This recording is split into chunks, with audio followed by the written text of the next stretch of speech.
Assalamualaikum warahmatullahi wabarakatuh. Saya Muhammad Amuflijar Tamsyar, NIM 441-200-2001, ingin menjelaskan tentang tugas besar 2 untuk mata pelajaran Bahasa Indonesia.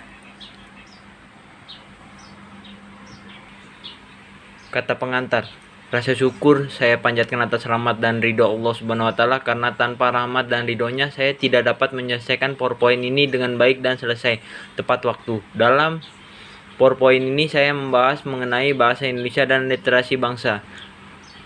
PowerPoint ini dibuat dalam rangka memperdalam materi untuk memenuhi tugas mata kuliah Bahasa Indonesia. Dalam pembuatan PowerPoint ini mungkin terdapat kesalahan yang belum saya ketahui. Maka dari itu saya mohon kritik dan saran dari dosen pengampu demi terwujudnya PowerPoint yang baik dan benar. Saya berharap PowerPoint ini dapat menjadi inspirasi bagi saya di masa yang akan datang dan juga memberi manfaat bagi pembaca agar lebih meningkatkan kesadaran untuk membaca. Jakarta, 26 Mei 2021. Muhammad Al-Muflijar Tamsyar. Bab 1. Pendahuluan. 1.1. Latar belakang masalah. Bahasa Indonesia lahir pada tanggal 28 Oktober 1928 yang dikenal dengan Sumpah Pemuda. Bahasa Indonesia pada masa itu dijadikan sebagai alat pemersatu dalam perjuangan untuk meraih kemerdekaan. Selain itu, bahasa Indonesia mampu menggerakkan dan membangkitkan semangat para pemuda untuk bersama-sama lepas dari belenggu penjajahan. Sejak saat itu, bahasa Indonesia dijadikan sebagai bahasa resmi bangsa Indonesia. Sebagai bahasa pemersatu, bahasa Indonesia mampu menjadi penghubung keanekaragaman suku yang ada di Indonesia. Sebagai jati diri, bangsa Indonesia haruslah senantiasa dijaga, dirawat, dan terus dikembangkan. Hal tersebut sejalan dengan pendapat yang menyatakan bahwa sebagai salah satu sarana pembinaan jati diri bangsa, bahasa Indonesia senantiasa perlu dirawat dan dikembangkan. 1.2. Rumusan masalah. Di latar belakang sudah dijelaskan tentang sejarah bahasa Indonesia di zaman dulu, dan inilah rumusan masalah tentang bahasa Indonesia dan budaya literasi. 1. Pengertian mengenai bahasa Indonesia. 2. Pengertian mengenai budaya literasi. 3. Bahasa Indonesia dan budaya literasi di ASEAN.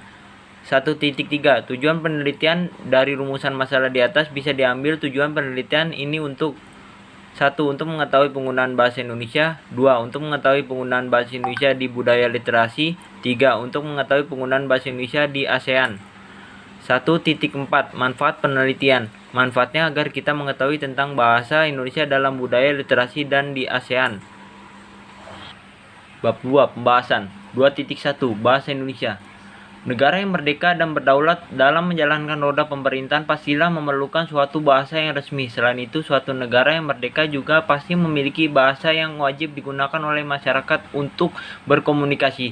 Sehingga walaupun orang yang berkomunikasi tersebut berasal dari daerah atau suku yang berbeda, mereka akan tetap berkomunikasi menggunakan bahasa resmi tersebut.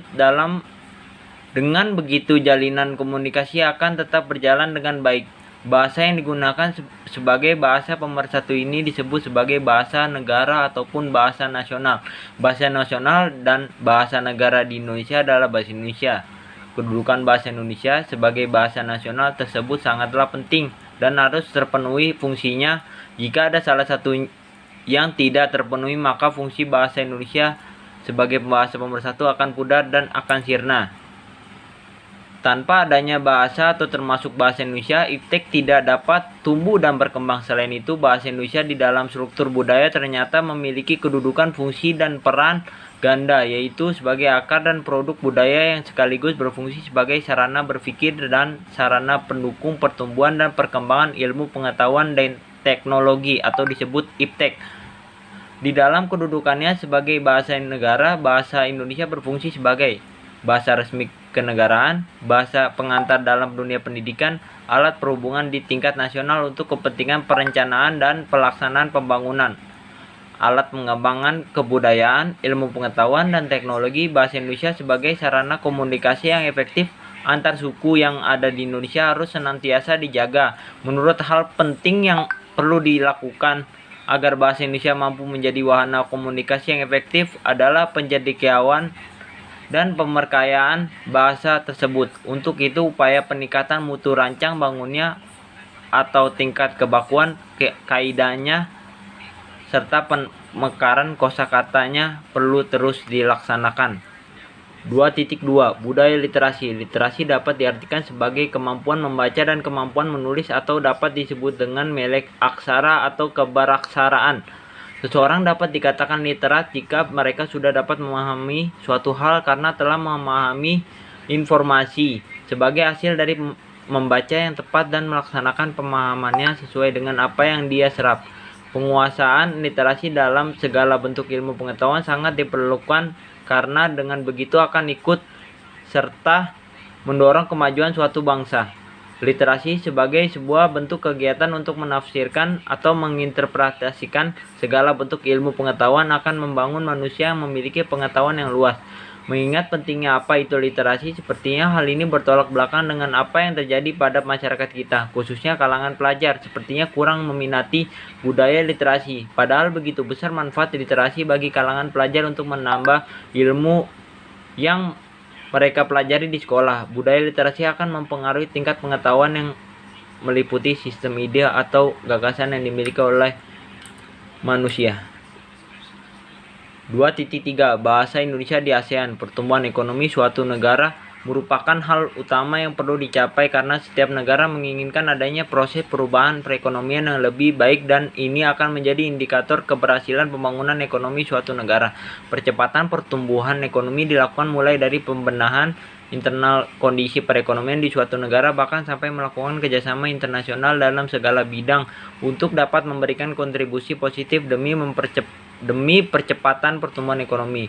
Hal tersebut menjadi landasan penting terbentuknya masyarakat ekonomi ASEAN 2015 dengan tujuan yang baik. Adapun tujuan dibuatnya ekonomi ASEAN 2015 yaitu untuk meningkatkan stabilitas perekonomian di kawasan ASEAN. Dengan dibentuknya kawasan ekonomi ASEAN 2015 ini diharapkan mampu mengatasi masalah-masalah di bidang ekonomi antar negara ASEAN.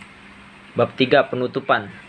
3.1 Kesimpulan. Belajar suatu bahasa berarti kita juga akan mempelajari budaya suatu daerah. Berkaitan dengan bahasa Indonesia yang menjadi bahasa resmi bangsa Indonesia dan menjadi suatu ciri khas bangsa Indonesia, maka setiap orang yang mempelajari berarti juga akan mempelajari budaya bangsa Indonesia. Masyarakat Indonesia sebagai penduduk asli harus bangga dan mempunyai sikap yang jelas dalam menggunakan bahasa Indonesia dalam bersosialisasi. Dengan begitu akan tumbuh penghargaan akan pentingnya nilai yang terkandung dalam bahasa Indonesia.